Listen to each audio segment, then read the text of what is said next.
Chapter 5, The Mental Universe. The universe is mental, held in the mind of the All. The All is spirit. But what is spirit? This question cannot be answered for the reason that its definition is practically that of the All, which cannot be explained or defined. Spirit is simply a name that men give to the highest conception of infinite living mind. It means the real essence. It means living mind, as much superior to life and mind as we know them, as the latter are superior to mechanical energy and matter. Spirit transcends our understanding, and we use the term merely that we may think or speak of the All. For the purposes of thought and understanding, we are justified in thinking of spirit as infinite living mind, at the same time acknowledging that we cannot fully understand it. We must either do this or stop thinking of the matter altogether. Now let us proceed to a consideration of the nature of the universe as a whole and in its parts. What is the universe? We have seen that there can be nothing outside of the All. Then is the universe the All? No. This cannot be because the universe seems to be made up of many and is constantly changing, and in other ways it does not measure up to the ideas that we are compelled to accept regarding the All, as stated in the previous chapter.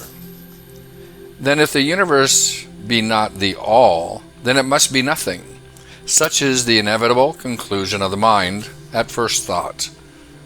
But this will not satisfy the question, for we are sensible of the existence of the universe. Then if the universe is neither the All nor nothing, what can it be? Let's examine this question. If the universe exists at all, or seems to exist, it must proceed in some way from the All. It must be a creation of the All. But as something can never come from nothing, from what could the All have created it?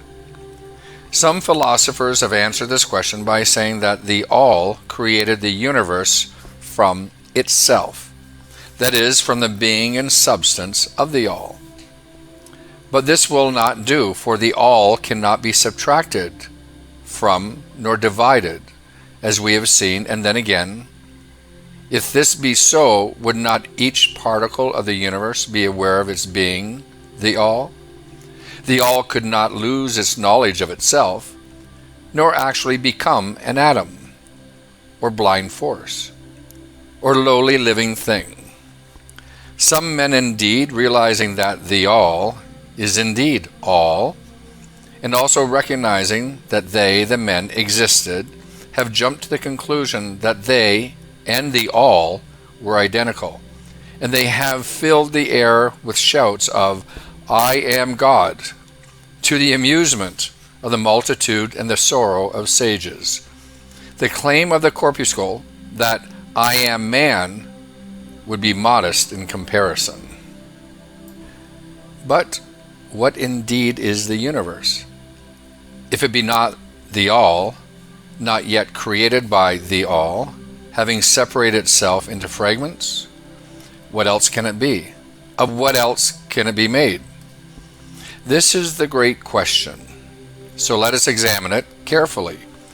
We find here that the principle of correspondence that we talked about in lesson 1 comes to our aid here. The old Hermetic axiom, as above, so below, may be pressed into service at this point.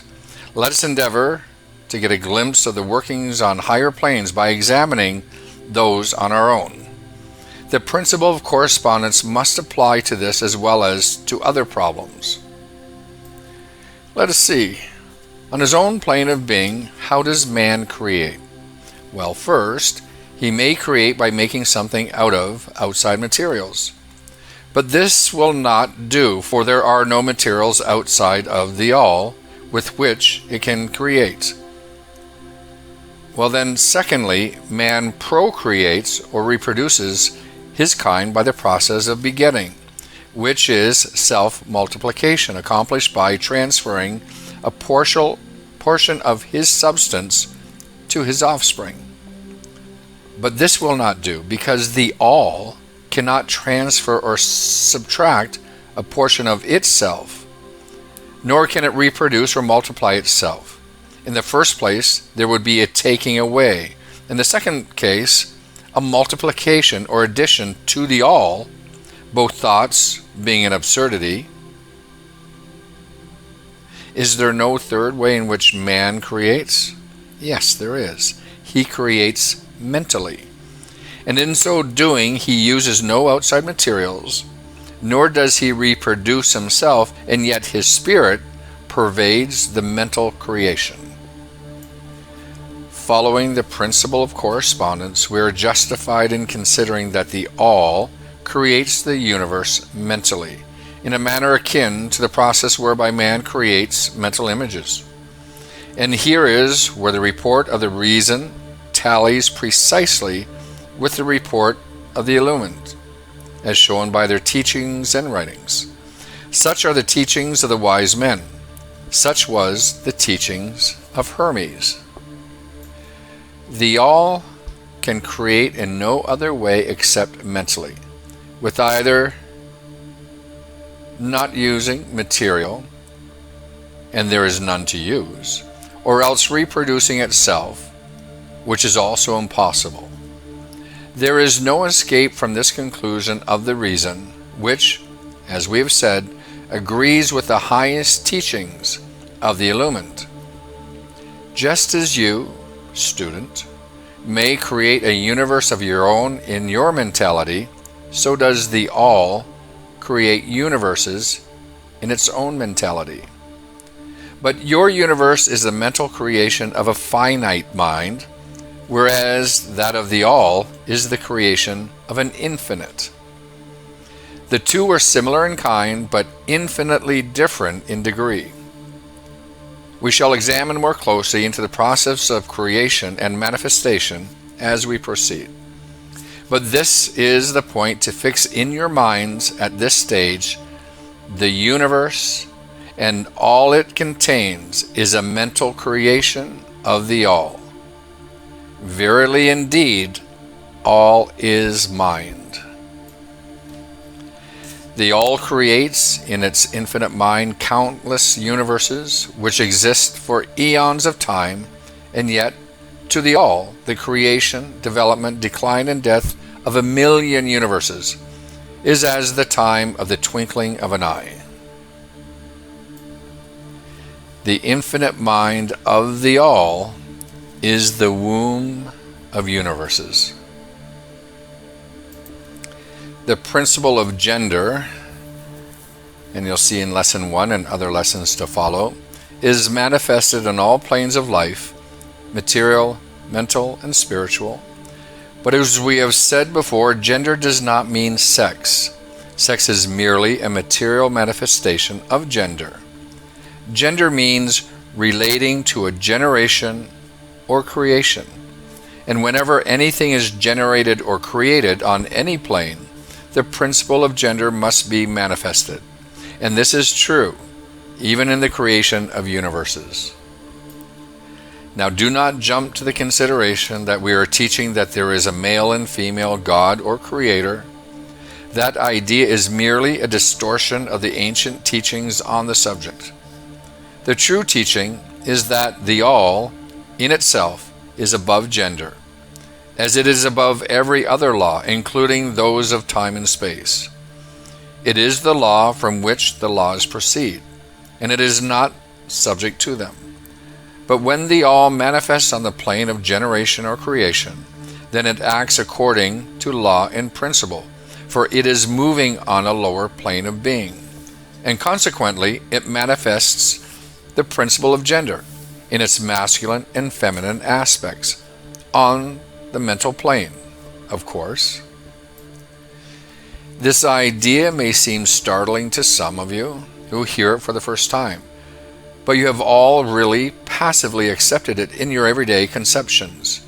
You speak of the fatherhood of God and the motherhood of nature, of God, the Divine Father, and nature, the universal mother, and have thus instinctively acknowledged the principle of gender in the universe. Is this not so? But the Hermetic teachings do not imply a real duality. The all is one. The two aspects are merely aspects of manifestation. The teaching is that the masculine principle manifested by the all stands, in a way, apart from the actual mental creation of the universe. It projects its will toward the feminine principle, which may be called nature, whereupon the latter begins the actual work of the evolution of the universe. From simple centers of activity on to man, and then on and on still higher, all according to well-established and firmly enforced laws of nature. If you prefer the old figures of thought, you may think of the masculine principle as God, the Father, and the feminine principle as nature, the universal mother, from whose womb all things have been born. This is more than a mere poetic figure of speech. It is an idea of the actual process of the creation of the universe. But always remember that the all is but one, and that in its infinite mind, the universe is generated, created, and exists. It may help you to get the proper idea if you will apply the law of correspondence to yourself and your own mind. You know that the part of you which you call I, in a sense, stands apart and witnesses the creation of the mental images in your own mind. The part of your mind in which the mental generation is accomplished may be called the me, in distinction from the I, which stands apart and witnesses and examines the thoughts, ideas, and images of the me. As above, so below, remember, and the phenomena of one plane may be employed to solve the riddles of the higher and lower planes. Is it any wonder that you, the child, feel that instinctive reverence for the all, which feeling we call religion, that respect and reverence for the father mind?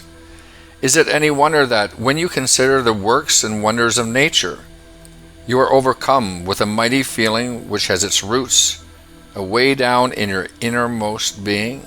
It is the mother mind that you are pressing close up to, like a babe to the breast. Do not make the mistake of supposing that the little world you see around you, the earth, which is a mere grain of dust in the universe, is the universe itself. There are millions upon millions of such worlds, and greater, and there are millions of such universe in existence within the infinite mind of the all. And even in our little solar system, there are regions and planes of life far higher than our own, and beings compared to which we earthbound mortals are as the slimy life forms that dwell on the ocean's bed when compared to man. There are beings with powers and attributes higher than man has ever dreamed of the gods possessing. And yet these beings were once as you, and still lower, and you will be even as they, and still higher in time, for such is the destiny of man, as reported by the illumined. And death is not real. Even in a relative sense, it is but birth to a new life, and you shall go on, and on, and on, to higher and still higher planes of life, for eons upon eons of time. The universe is your home, and you shall explore its farthest recesses before the end of time. You are dwelling in the infinite mind of the all, and your possibilities and opportunities are infinite, both in time and space. And at the end of the grand cycle of eons, when the all shall draw back into itself, all of its creations will go gladly, for you will then be able to know the whole truth of being, that one with the all. And such is the report of the illumined, those who have advanced well along the path. And in the meantime, rest calm and serene. You are safe and protected by the infinite power of the Father-Mother mind. Within the Father-Mother mind, mortal children are at home. There's not one who is fatherless nor motherless in the universe.